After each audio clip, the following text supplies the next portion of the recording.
Oi pessoal, tudo bem com vocês?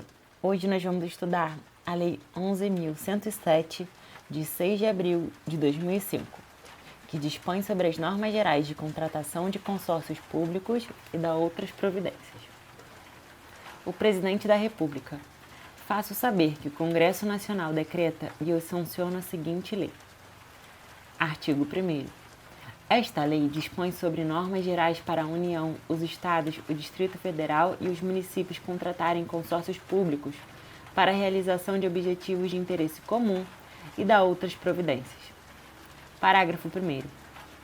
Consórcio público constituirá associação pública ou pessoa jurídica de direito privado. Parágrafo 2º.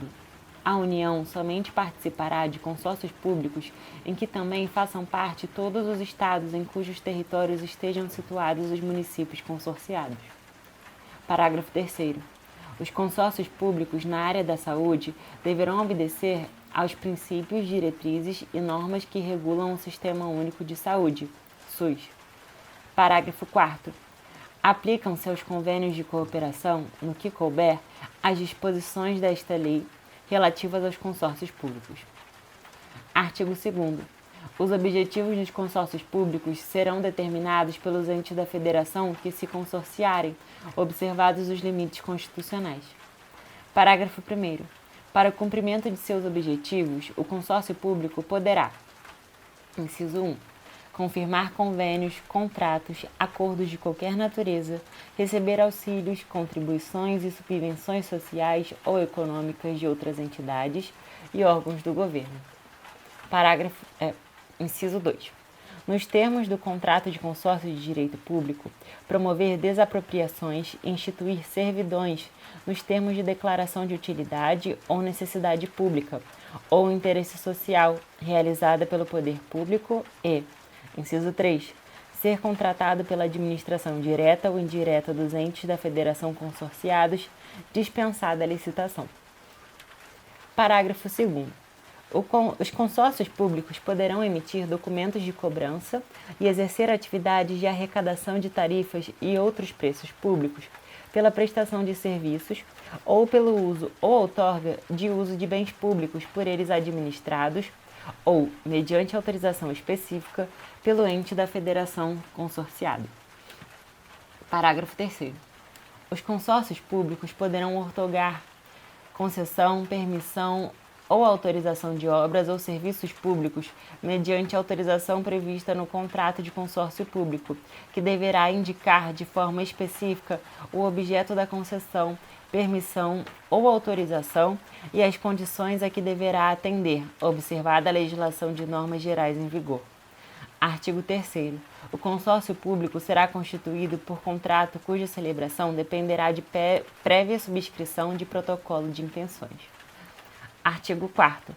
São cláusulas necessárias do protocolo de intenções as que estabeleçam: inciso 1.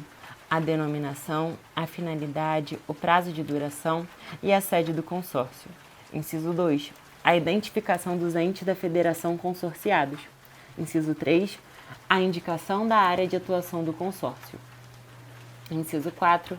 A previsão de que o consórcio público é associação pública ou pessoa jurídica de direito privado sem fins econômicos. Inciso 5. Os critérios para, em assuntos de interesse comum, autorizar o consórcio público a representar os entes da federação consorciados perante outras esferas do governo.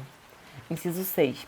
As normas de convocação e funcionamento da Assembleia Geral, inclusive para a elaboração, aprovação e modificação dos estatutos do consórcio público. Inciso 7. A previsão de que a Assembleia Geral é a instância máxima do consórcio público e o número de votos para suas deliberações. Inciso 8. A forma de eleição e a duração do mandato do representante legal do consórcio público, que, obrigatoriamente, deverá ser chefe do Poder Executivo do ente da federação consorciada. Inciso 9. O número, as formas de provimento e a remuneração dos empregados públicos, bem como os casos de contratação por tempo determinado para atender à necessidade temporária de excepcional interesse público. Inciso 10. As condições para que o consórcio público celebre contrato de gestão ou termo de parceria. Inciso 11. a autorização para a gestão associada de serviços públicos, explicitando as competências cujo exercício se transferiu ao consórcio público, os serviços públicos objeto da gestão associada e a área em que serão prestados, a autorização para licitar ou outorgar concessão, permissão ou autorização da prestação dos serviços, as condições a que deve obedecer o contrato de programa, no caso de a gestão associada, envolver também a prestação de serviços por órgão ou entidade de um dos entes da federação consorciados, os critérios técnicos para o cálculo do valor das tarifas e de outros preços públicos, bem como para seu reajuste ou revisão, e, inciso 12, o direito de qualquer dos contratantes, quando adimplente com suas obrigações, de exigir o pleno cumprimento das cláusulas do contrato de consórcio público. Parágrafo 1º. Para os fins do inciso 3 do caput deste artigo, considera-se como área de atuação do consórcio público, independentemente de figurar a União como consorciada, a que corresponde à soma dos territórios, inciso 1, dos municípios, quando o consórcio público for constituído somente por municípios ou por um Estado e municípios com territórios nele contidos. Inciso 2, dos Estados e do Distrito Federal, quando o consórcio público for, respectivamente, constituído por mais de um Estado ou por um ou mais Estados e o Distrito Federal. Inciso 3, vetado. Inciso 4, dos municípios e do Distrito Federal, quando o consórcio for constituído pelo Distrito Federal e os municípios. E, inciso 5, vetado. Parágrafo 2º. O protocolo de intenções deve definir o número de votos que cada ente da federação consorciado possui na Assembleia Geral, sendo assegurado um voto a cada ente consorciado. Parágrafo 3º. É nula a cláusula do contrato de consórcio que preveja determinadas contribuições financeiras ou econômicas de ente da federação ao consórcio público, salvo a doação, destinação ou cessão do uso de bens móveis ou imóveis e as transferências ou cessões de direitos operadas por força de gestão associada de serviços públicos. Parágrafo 4º. Os entes da federação consorciados ou os com ele conveniados poderão ceder-lhes servidores na forma e condições da legislação de cada um. Parágrafo 5º. O protocolo de intenções deverá ser publicado na imprensa oficial. Artigo 5º. O contrato de consórcio público será celebrado com a ratificação mediante lei do protocolo de intenções. Parágrafo 1º. O contrato de consórcio público, caso assim preveja cláusula, pode ser celebrado por apenas uma parcela dos entes da federação que subscreveram o protocolo de intenções. Parágrafo 2º. A ratificação pode ser realizada com reserva que, aceita pelos demais entes subscritores, implicará consorciamento parcial ou condicional. Parágrafo 3º. A ratificação realizada após 2 anos da subscrição do protocolo de intenções dependerá de homologação da Assembleia Geral do Consórcio Público. Parágrafo 4º. É dispensado da ratificação prevista no caput deste artigo o ente da federação que, antes de subscrever o protocolo de intenções, disciplinar por lei a sua participação no consórcio público. Artigo 6º.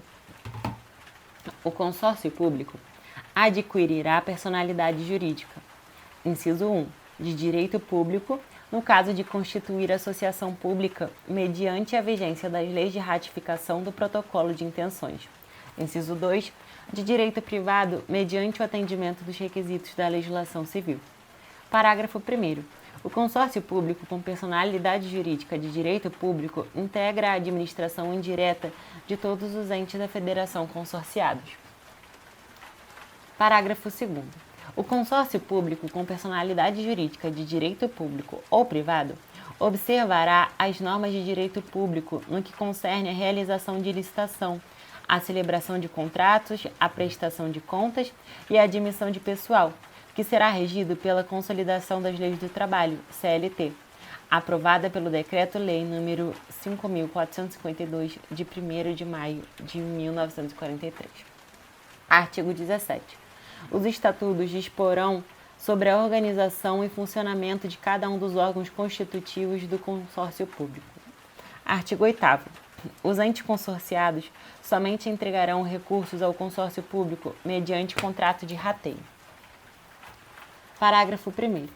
O contrato de rateio será formalizado em cada exercício financeiro e seu prazo de vigência não será superior ao das dotações que o suportam, com exceção dos contratos que tenham por objeto exclusivamente projetos consistentes em programas e ações contemplados em plano plurianual.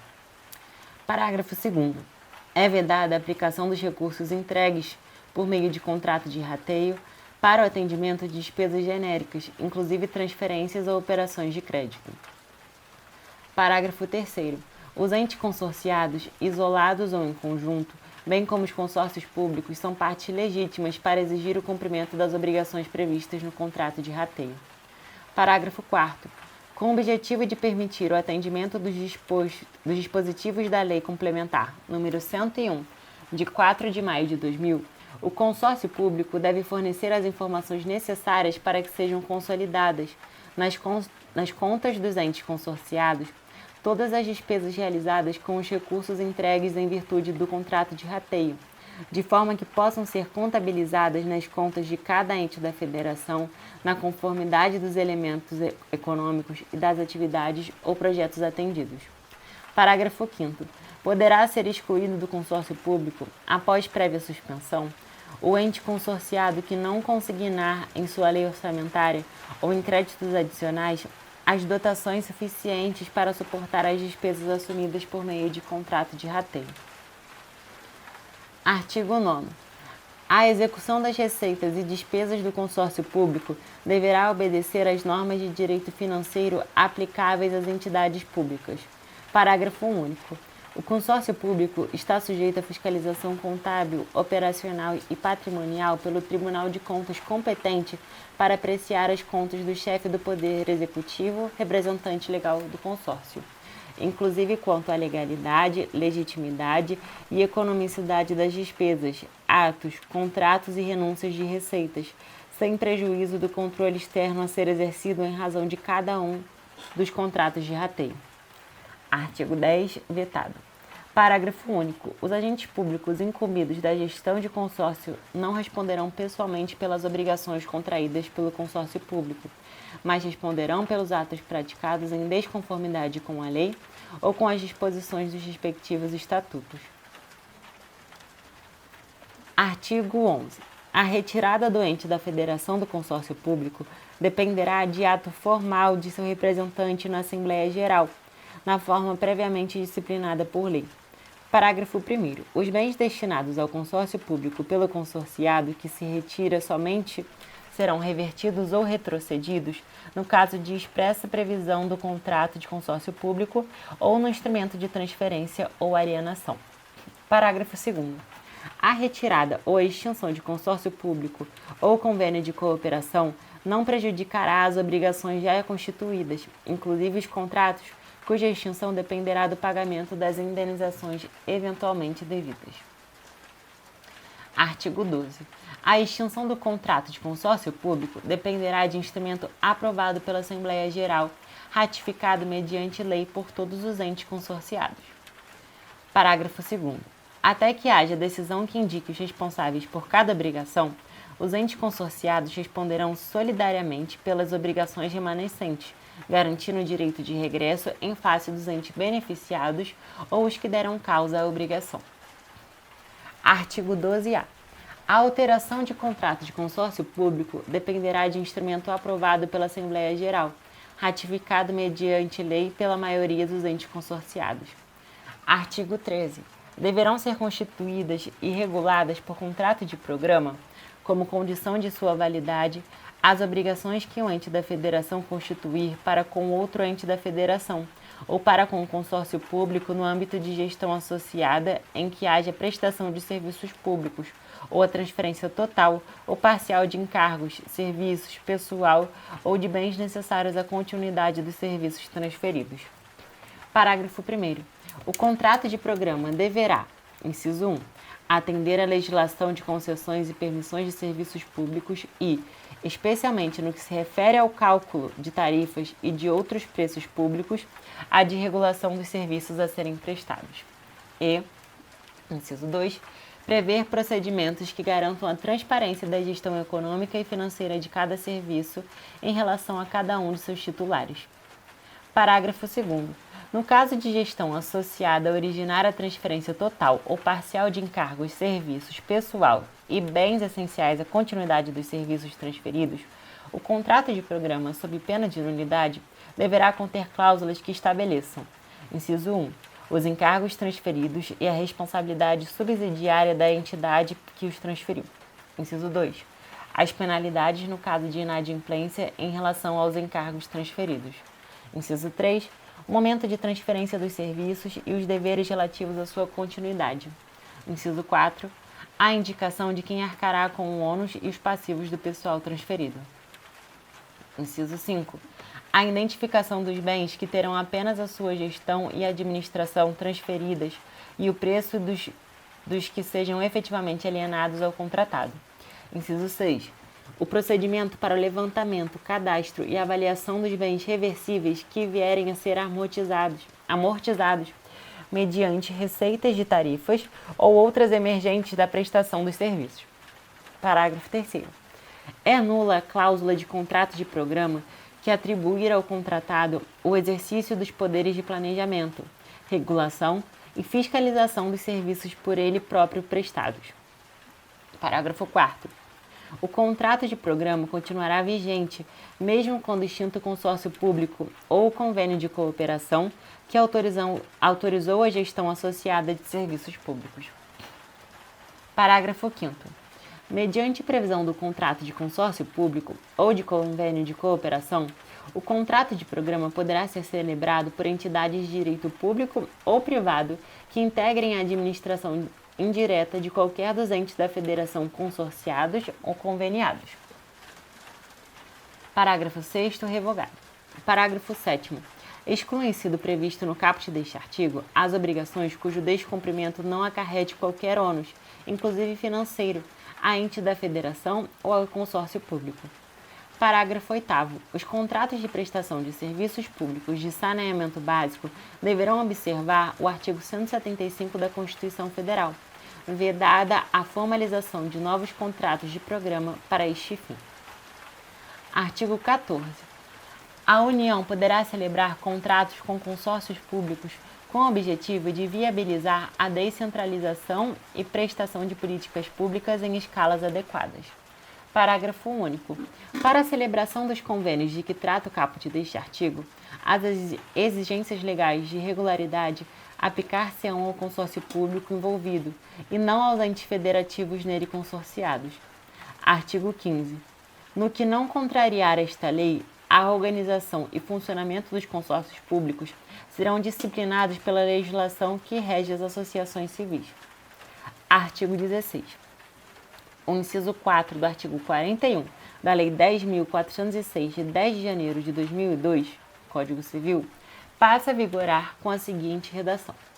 Artigo 41, inciso 4, as autarquias, inclusive as associações públicas.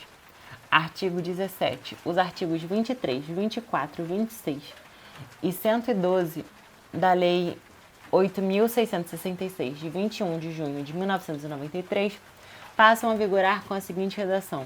Artigo 23, parágrafo 8º. No caso de consórcios públicos, aplicar-se-á o dobro dos valores mencionados no caput deste artigo, quando formado por até 3 entes da federação, e o triplo quando formado por número maior. Artigo 24, inciso 26. Na celebração de contrato de programa com ente da federação ou com entidade de sua administração indireta para a prestação de serviços públicos de forma associada, nos termos do autorizado em contrato de consórcio público ou em convênio de cooperação. Parágrafo único. Os percentuais referidos nos incisos 1 e 2 do caput deste artigo serão 20% para compras, obras e serviços contratados por consórcio públicos, sociedade de economia mista, empresa pública e por autarquia ou fundações qualificadas na forma da lei como agências executivas. Artigo 26. As dispensas previstas nos parágrafos 2º e 4º do artigo 17 e no inciso 3 e seguinte do artigo 24, as situações de inexigibilidade referidas no artigo 25, necessariamente justificadas, e o retardamento previsto no final do parágrafo único do artigo 8º desta lei, deverão ser comunicados dentro de 3 dias à autoridade superior para a ratificação e a publicação na imprensa oficial no prazo de 5 dias, como condição para a eficácia dos atos. Artigo 112, parágrafo 1º. Os consórcios públicos poderão realizar a licitação da qual, nos termos do edital, decorram contratos administrativos celebrados por órgão ou entidades de ente da federação consorciados. Parágrafo 2º. É facultado à entidade interessada o acompanhamento da licitação e da execução do contrato. Artigo 18. O artigo 10 da Lei 8.429, de 2 de junho de 1992, passa a vigorar acrescido dos seguintes incisos. Artigo 10, inciso 14. Celebrar contrato ou outro instrumento que tenha por objeto a prestação de serviços públicos por meio da gestão associada sem observar as formalidades previstas na lei. Inciso 15. Celebrar contrato de rasteio de consórcio público sem suficiente e prévia dotação orçamentária ou sem observar as formalidades previstas na lei. Artigo 19. O disposto nesta lei não se aplica aos convênios de cooperação, contratos de programa para gestão associada de serviços públicos ou instrumentos congêneres que tenham sido celebrados anteriormente à sua vigência. Artigo 20. O Poder Executivo da União regulamentará o disposto nesta lei, inclusive as normas gerais de contabilidade pública, que serão observadas pelos consórcios públicos para que sua gestão financeira e orçamentária se realize na conformidade dos pressupostos da responsabilidade fiscal. Artigo 21. Esta lei entra em vigor na data de sua publicação. É isso, gente. Obrigada por você ter assistido até aqui. Deixe o seu like, seu comentário, a sua inscrição e até a próxima.